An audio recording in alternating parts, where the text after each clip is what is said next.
pegasse num condutor ativo, cheio de corrente elétrica, e inserisse dentro de uma piscina, como se não bastasse, e eu te convidasse, mergulhe, terias coragem? Nem pensar, né? Mas, e se eu te dissesse que o chuveiro elétrico tem aparentemente o seu funcionamento parecido com a situação que acabo de citar? Eu sou Arthur Manuel e este é o seu canal Inove. E hoje vamos ver se dá para confiar no chuveiro elétrico. O chuveiro elétrico é uma máquina de proveniência e de fabrico brasileiro, ou seja, ele foi inventado em Brasil.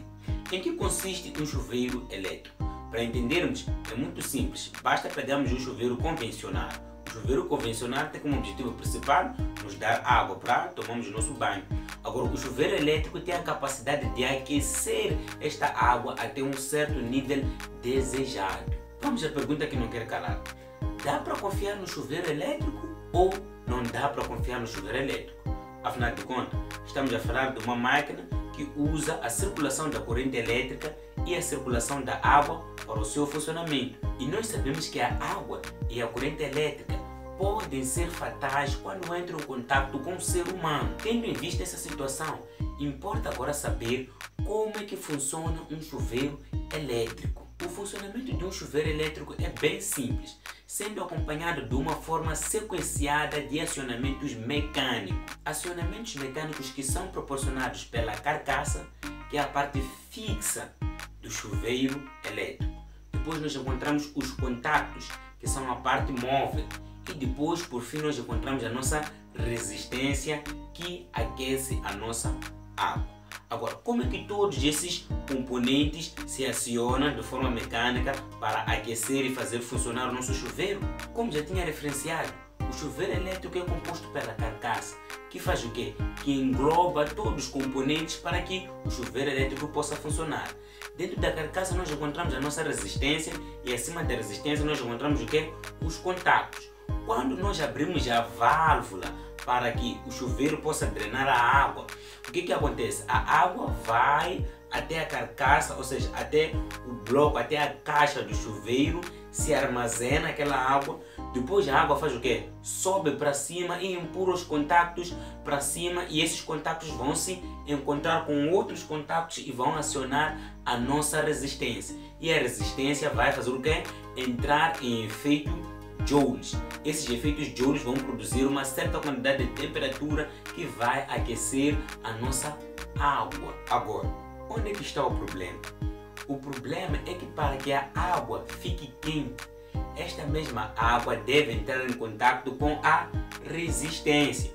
É só vermos na nossa chaleira. Se tirarmos a resistência, depois colocamos a água, ligamos, a água não vai ferver. A água tem que estar em contato com a resistência para que, ao aquecer aquela resistência, ela possa transferir aquele calor da resistência para a água. Isso é física, chama-se transferência de calor por convenção, não é isso? Transferência de calor por convenção, é isso aí mesmo.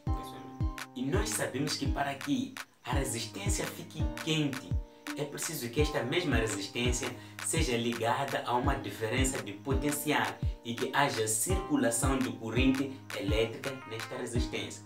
Em outras palavras, quando o chuveiro está a funcionar, está a dar água quente, significa que aquela água quente está a passar de um lugar onde há passagem da corrente elétrica. Exemplo, esta é a nossa resistência, essa é a água. Aqui é a corrente elétrica a passar, então a água passa daqui, toca a corrente elétrica e depois vai para ti. Espera aí, então quer dizer que aquela água que eu uso para tomar banho no chuveiro elétrico, ela pode ter alguma quantidade de corrente elétrica? Ela pode ter sim uma quantidade de corrente elétrica, mas aí surge uma dúvida. Se ela tem quantidade de corrente elétrica, por que eu, quando tomo banho com o chuveiro elétrico, não sinto choque elétrico, não sou eletrocutado? Aí é que entra a esperteza dos brasileiros. Os brasileiros são muito espertos. A resistência que é usada nos chuveiros elétricos, ela foi fabricada, ou seja, ela é projetada de modo a ter uma resistividade muito baixa. E nós sabemos o que isso significa. Se a resistividade da resistência é muito baixa, isso significa que a corrente elétrica vai preferir passar pela resistência ao invés do que do meu corpo. Isto porque a corrente elétrica ela tem um comportamento semelhante ao da água. ela sempre procura o caminho mais fácil para chegar à Terra. Se eu tenho uma resistência maior em relação à resistência do chuveiro, é claro que a corrente elétrica vai avaliar entre o Arthur e a resistência qual é o melhor caminho por onde eu hei de passar. E logo vai preferir o quê? A resistência. E temos a segunda esperteza dos brasileiros. Eles também aproveitam o sistema de aterramento, de modo que o chuveiro elétrico é ligado, ou seja, a carcaça do chuveiro elétrico, todas as partes metálicas do chuveiro elétrico são ligadas ao sistema de aterramento para reduzir ao máximo o mínimo de quê? De choques. Mas também talvez poderias dizer, eu já ouvi casos de pessoas que foram eletrocutados num chuveiro elétrico. Claro, eu também já ouvi esses casos, mas na maior parte desses casos os choques elétricos não têm sido que graves, têm sido choques básicos, só um bocadinho, né? Mas isso pode ser problema já de defeito do próprio chuveiro elétrico, se calhar já é antigo, ou problema de manutenção, ou talvez o sistema de aterramento da pessoa não está em condições, Lembrar também que seguir o regulamento de instalações de utilização de energia elétrica para montagem e instalação desse tipo de equipamentos é muito importante. Por quê? Porque os chuveiros elétricos são instalados em locais úmidos, né? Onde tem ali presença de água, tudo mais, blá blá blá blá blá. Então há que se contratar, ou seja, contactar um técnico especializado na área para instalar esse tipo de equipamento para si. Assim evitamos o maior número possível de choques elétricos. Esta foi a nossa aula de chuveiros elétricos. Que tal? Tirou suas conclusões? Dá para confiar ou não dá para confiar? Vais comprar um novo chuveiro elétrico ou preferes continuar a soprar a sua lenha? Muito obrigado, até o próximo vídeo. Não te esqueça de subscrever no canal novo.